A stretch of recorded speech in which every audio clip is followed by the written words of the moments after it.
Hello, everyone. Happy Wednesday, and welcome to the Avero Advisors live stream, where I am joined by Mr. Robert Konovich, who is our Director of Advisory Services. Hey, Robert, how are you? Hey, good morning.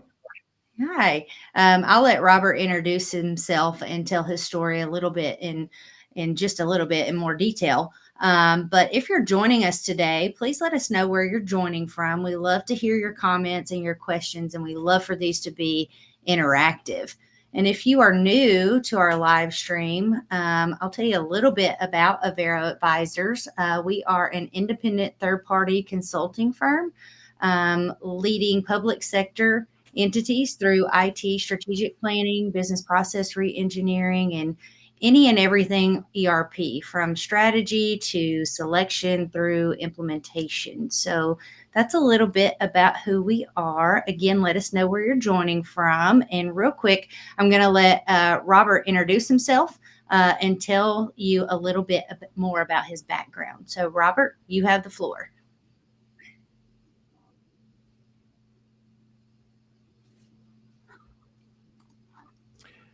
Thank you. I'm going to do brief little comments here because I think there's a slight internet lag here, so I don't want to lock up in the middle of a conversation. But I came from state and local government. And in fact, I'll quickly tell my story as to how it relates to this topic. I started off in state government when I was a student at State University. Actually went to the private sector for a while in an architecture firm, all in information technology based job roles, and then wound up going back to local government after 2 years. And then now I'm back in the private sector again. So I bounced back and forth several times. And the differences between those are not what people think. And they can also be substantially different if you don't have an idea as to what you're getting yourself into. And we see this occasionally with clients as well. Someone's been brought in from the private sector, which is great. Lots of innovation, lots of thought leadership and things like that. And then, as we're going to talk about in a little bit, they run into procurement and their life changes very quickly. Yes, I think this is an exciting and unique topic, and I love that we have your perspective, Robert, because you've lived it, right? So let's talk about the transition or an overview of the transition really quick. So, how did your goals and objectives change when you moved from the private sector to the public sector, and then how did you have to adjust along the way? Change management was the largest difference. It was a lot easier in the private sector to enact an idea, and the paperwork was minimal.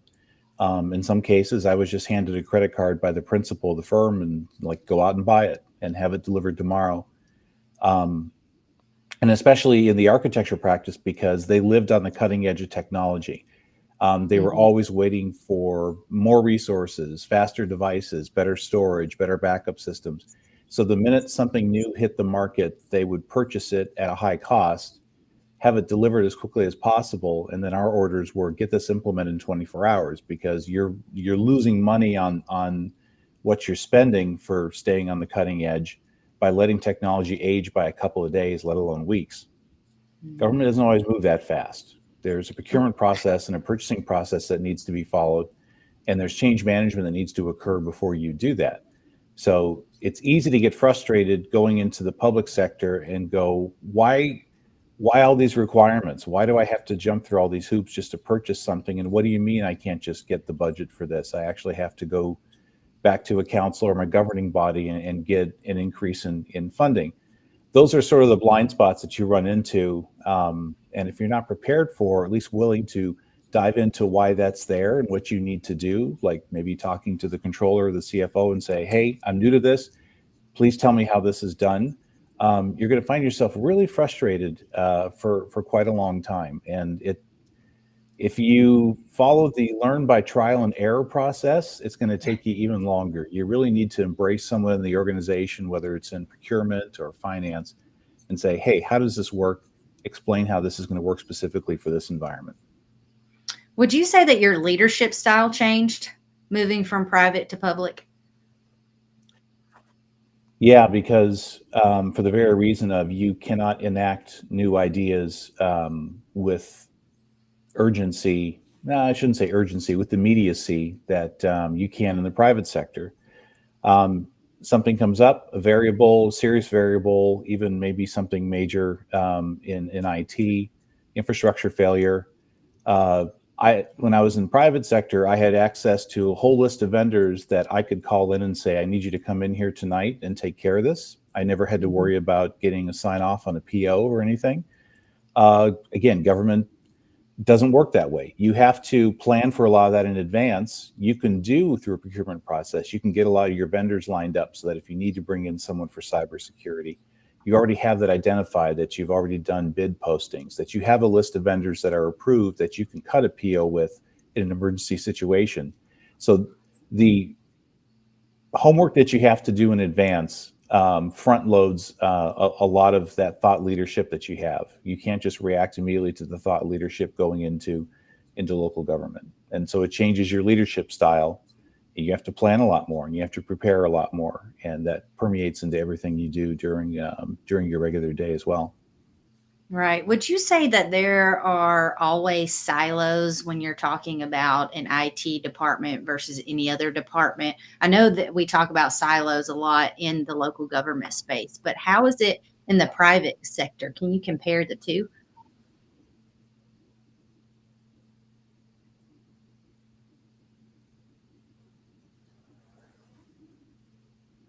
Can you hear me, Robert? We lagging still?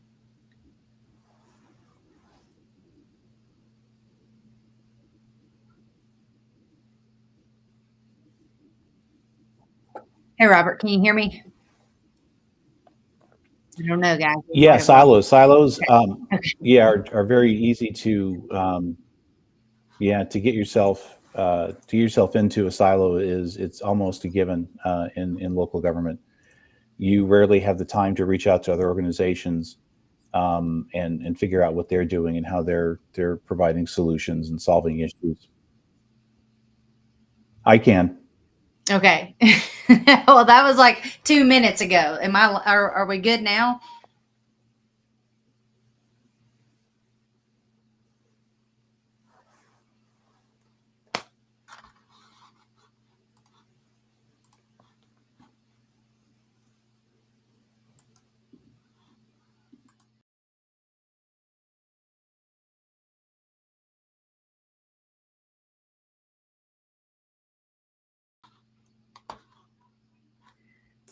Okay, guys, sorry for the technical difficulties. If you can still see me, it says I'm still live, but I think we lost Robert. So just bear with me for just a second.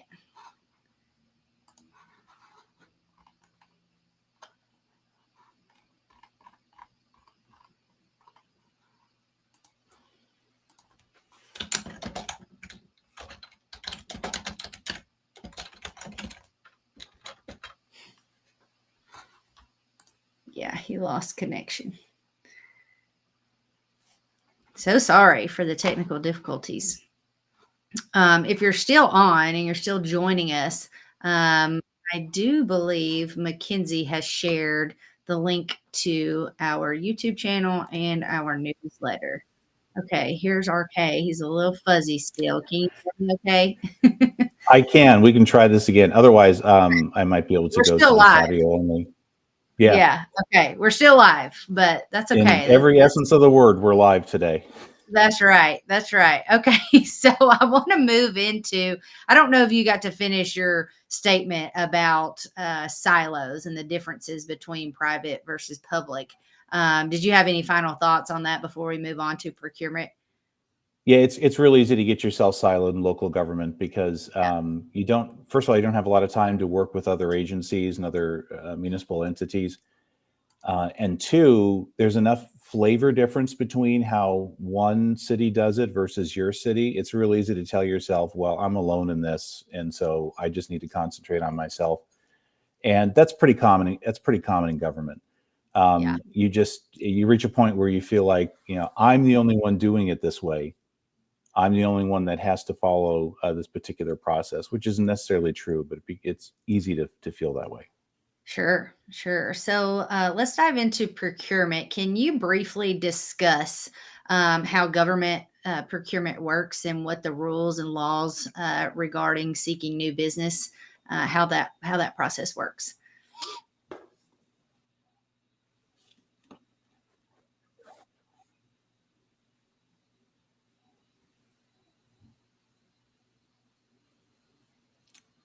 Sorry, try that question again. I apologize. Yeah, I got a little bit no, of lag just here.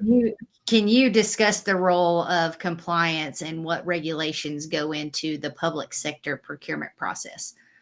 Yeah, compliance exists in private sector as well, obviously. Hmm. And there are a lot of comparables to private sector. I think you would agree with your banking background as well. It's the largest liability and enterprise risk that you deal with on a daily basis in some situations. And so compliance is incredibly important to mitigating those risks and controlling them, especially if you're a housing authority, you're dealing with all this personal information. If you're a public safety entity, obviously there are very strict laws in place with serious consequences that you have to protect criminal data, case information. There's public records laws that you simply just cannot violate. It's not an option to not follow those or follow those, and records retention. So the compliance can be very thick to navigate through, especially if like you're a housing authority. But I think a lot of people coming from the private sector, they might be familiar with Sarbanes-Oxley or things like that, but they get into public sector and it can be a completely different deal on compliance, and it has a very strong political aspect of it too that you have to navigate. So, how does the public sector's emphasis on competitive bidding impact technology or innovation within a local government agency?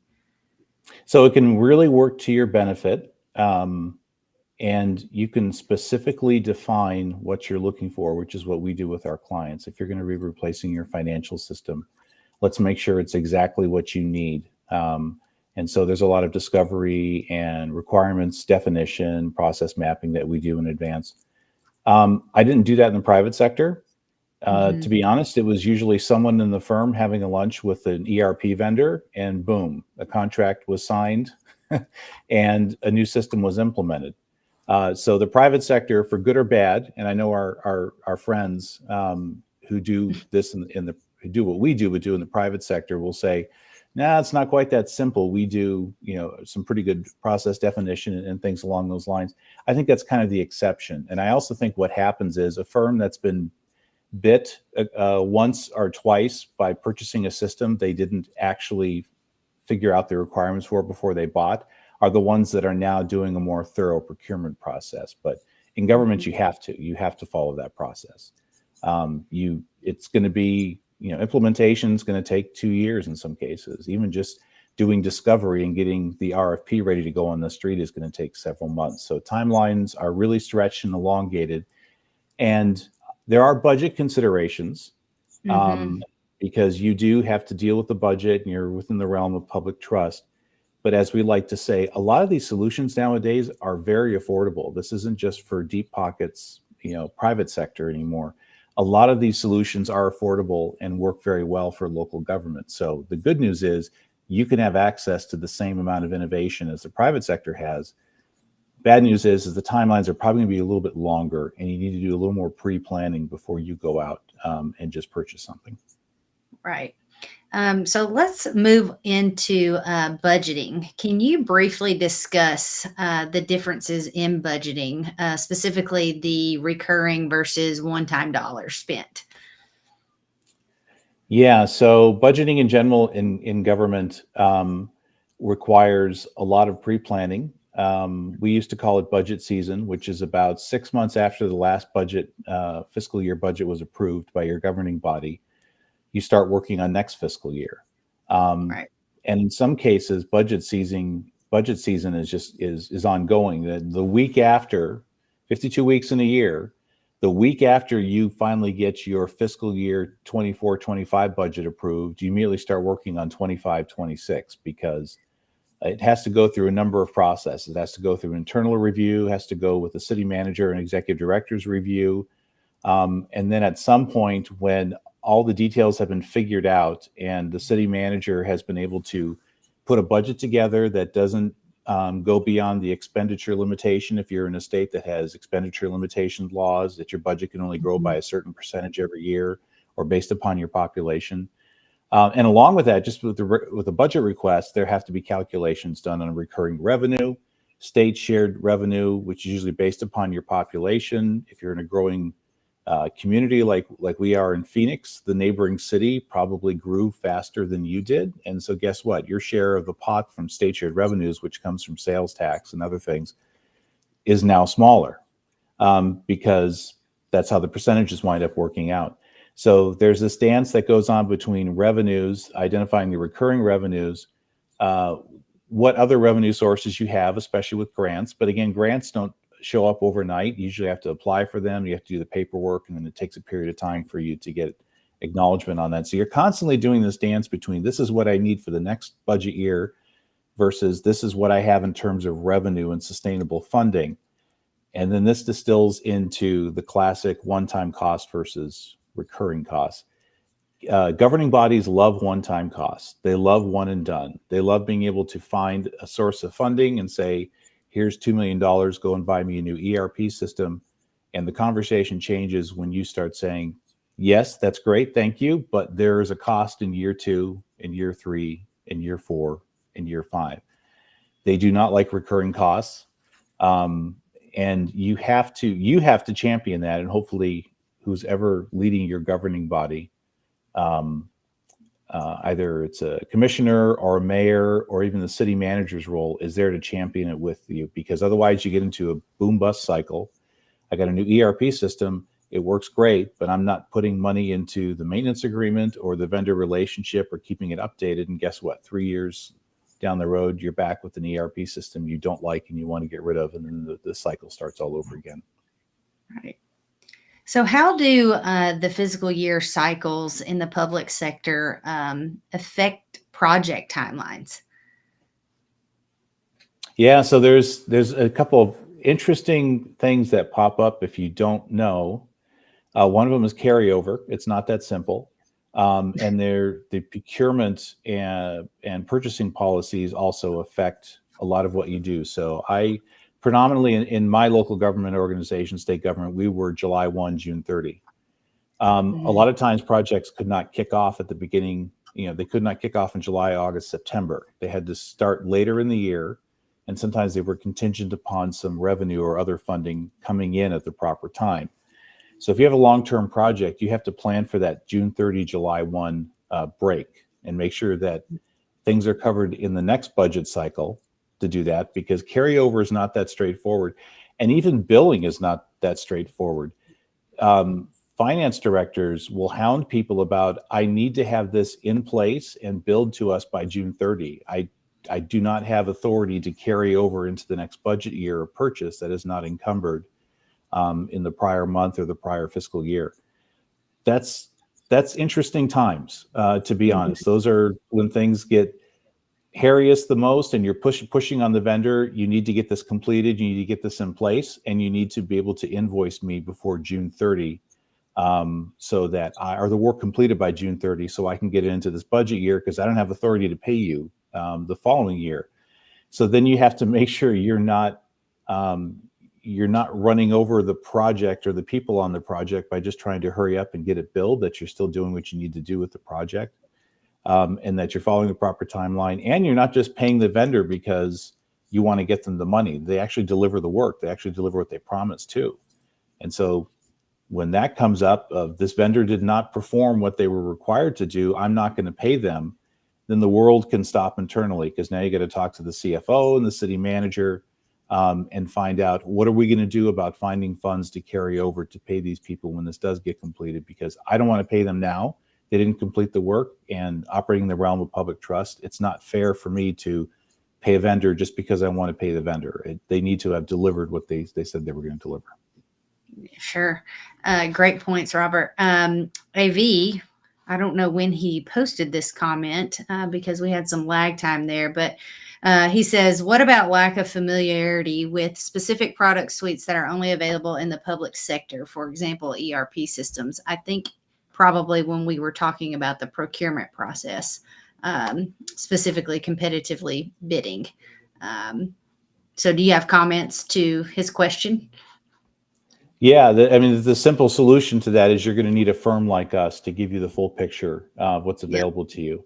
It's real easy to have a vendor or several vendors call you up, especially if you're a larger state or local government organization, and say, hey, I want to come in and demo to your staff our new system, which is fair. The software vendors obviously need to do that, and that's part of their business process.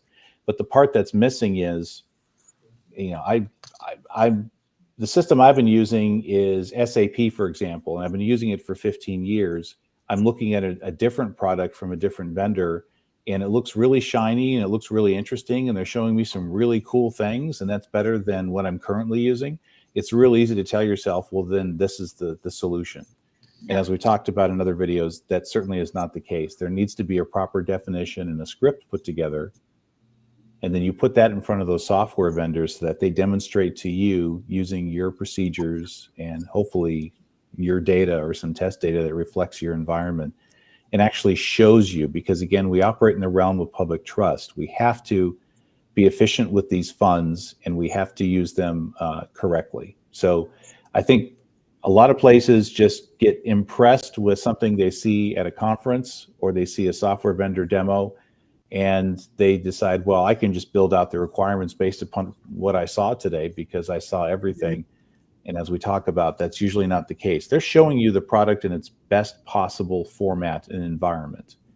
And so you have to be skeptical of, okay, that looks good.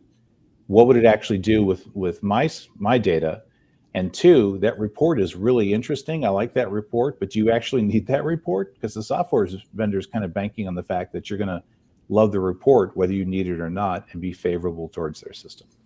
Yes, absolutely. I think it's very easy to get sucked in at conferences. I get sucked in at conferences with the booths and all the people who are so friendly, and they show you all the blinky lights and the great things about their systems. But I think it's important for our viewers to stop and think and take a step back and think about what the outcomes are. Right? Well, what do you want the outcomes to be with your new system? And it varies between departments. So I agree, Robert. Yes, reach out to someone like Avero Advisors. Would be happy to help you and help you become more familiar with what's out there and maybe more familiar with what you're doing internally that could be different. I want to turn to open meeting laws. Can you share what open meeting laws are and what it means for the public sector and how it differs from being a CIO in the private sector? Excuse me. Yeah, so in a lot of states, your governing body has to transact business in an open meeting. They have to do it in front of the public. A lot of times it has to be in a meeting where the public is invited to appear in person and certainly has the right to speak. So what can happen with open meeting laws is there's a lot of procedure that you didn't have to follow. And I saw this last night. The state where we went and were part of a contract approval does not post its agenda until like an hour before the meeting. In the state where I am in Arizona, public records law require you to post the agenda 2 weeks in advance, and you cannot add or remove things easily on the agenda. It's going to vary from state to state for a variety of reasons, but you really need to get familiar with that, because when you're talking to a vendor, if you don't explain to them how this has to be handled properly, and even things like they can't call up a group of your council members and just start talking to them and say, hey, this software is great, that when you have when you have a quorum of your governing body meeting together, transacting business, it has to be done in a public setting and it has to be announced in advance. This can even be very simple, innocuous things like I send an email to all 7 council members, and one of them hits reply all, or one only responds to 2 or 3 council members responding to you. That can be open meeting law violations. Again, business has to be transacted. Doesn't mean council members can't individually meet and talk to each other, or the mayor and a council member, or a council member and the town manager. It's when, as a governing body, you are making decisions. You have to be fair and open with the public on things like that. And you have to be careful of getting into those situations inadvertently, because in some states, that's a very serious violation. The state I'm in, Arizona, it is a very serious violation if that open meeting law is violated. And how do you ensure compliance? Like we're talking about from the role of the CIO, right? And you're bringing people and the public into these meetings. How do you ensure that you maintain your compliance standards? My suggestion is you get really friendly with other department directors. If you're in the city, get to know the city clerk. They are the ones who deal with a lot of open meeting laws and records retention. They're going to be your best friend on some of these decisions, especially if someone does a public records request for documentation involving you or your department. Your city clerk and your city attorney are going to be your best friend on that. Get to know your procurement director. Find a way for them to make your life easier and you make their life easier, and things will go a lot better. It's when at the last minute you walk into procurement and say, guess what, this just changed, I need to pull the RFP and stick this in as addenda, or insert reason here why I need to modify the RFP either before it goes on the street or it's already on the street. They will tear their hair out trying to explain to you that we simply cannot just make a change on the RFP without posting it in the newspaper. If you're in a municipality, that still requires you post public bids or addenda in newspapers, things like that. Get to know key people in your organization and become friends with them, and figure out a way that you're going to work through a lot of these issues when they pop up, and your life's going to be a lot easier. Otherwise, you're going to have to become a compliance expert, and you're going to have to figure out to do it on your own, and you're simply not going to have time. You have to have those other departments helping you along in the process. Kind of along these same lines, Robert, how do you navigate the intersection of technology and policy in the public sector? Excellent. Depends upon what the motivating factor is. So I'm giving you the consulting answer. It depends. Okay. And a lot of this talks about return on investment too. Some councils, their return on investment is a simple fact that they can announce to the world that they now have this piece of technology. They're willing to spend the money just so that they can announce to the world or to their citizens, we now have this self-service portal. We listen to the developers, and we now have this option for them to be able to transact business with the city or the town. And sometimes that's it. That's the only return on investment. That's the only policy that's stated for you. When you start delving into areas like public safety, administrative policy, both within the police department, which can be very rich and robust and needs to protect a lot of liability and also make sure that it's being used correctly, also intersects with city policy, as well as political policy that your governing body is doing as well. And then on top of that is state compliance and policy that you need to do. And especially with public safety, there's also federal layer on as well, because you're accessing federal systems for criminal justice information. It can be very difficult to navigate. There's a lot of help you can get on the outside through, if you're in law enforcement, IACP, for example, is an organization that will help you with that policy. And what we used to like to do when I was in local government is just steal from another city. I like their policy. It's public record. The public owns the policy anyway. So you just look at another city or talk to another city, and you know what? I like the way you guys structured your policy. I like how you use this. I'm going to steal all this verbiage, and now it's going to become mine. Perfectly acceptable, perfectly fine. And you don't have to reinvent the wheel or start from scratch on a lot of this.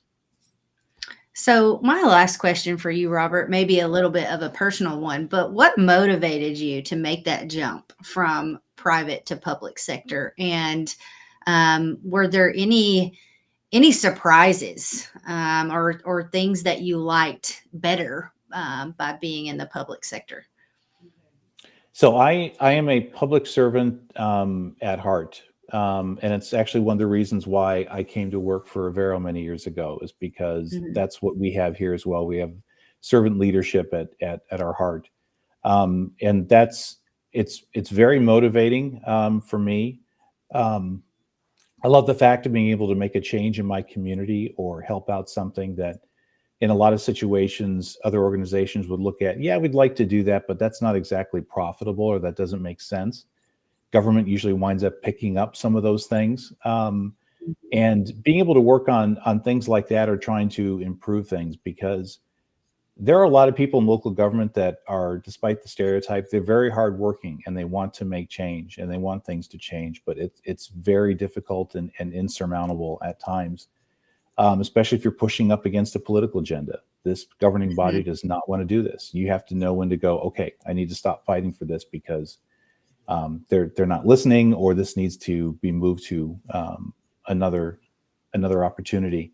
The balance between that and the private sector is, I like being able to look and see what is the best comparisons between the two that I can now cross-pollinate. Obviously, with us, I get to take a lot of our local government and state government experience and apply it to what we do, understanding the client's perspective, understanding that throwing out a procurement change requires a discussion well in advance, and not just the day before an RFP goes on the street. So I get the best of both worlds here at Avero. I get to leverage all that local government experience, servant leadership at heart, and then use it to serve clients and be able to provide my perspective and my experience from when I was in local government as well. It's very enjoyable. Yes, I would agree with that too. I too come from the private sector with a finance background, but I love people and I love leaving them better than when I found them. So, with that, Robert, give us two key takeaways that we can take away from our discussion today.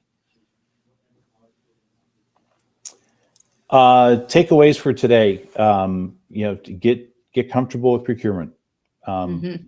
That's where your initial mistakes are likely going to be, and that's what's going to frustrate you the most. And understand that government procurement is not the same across the board. Some organizations have very strict procurement requirements because they faced bid challenges in the past, and therefore they've had to tighten up their language and now require very specific things.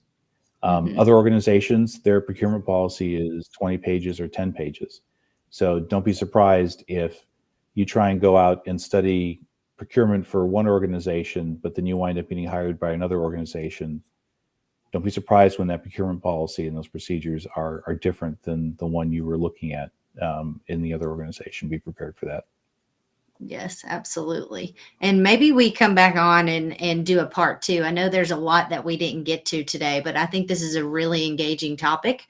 So I'd love to have you back on for a part two to this topic. So thank you guys for joining us. We go live every Wednesday. If there's something that you would like us to discuss, please reach out. We're available on all social media platforms. Again, Mackenzie shared our link to sign up for our newsletter. Those are really fun.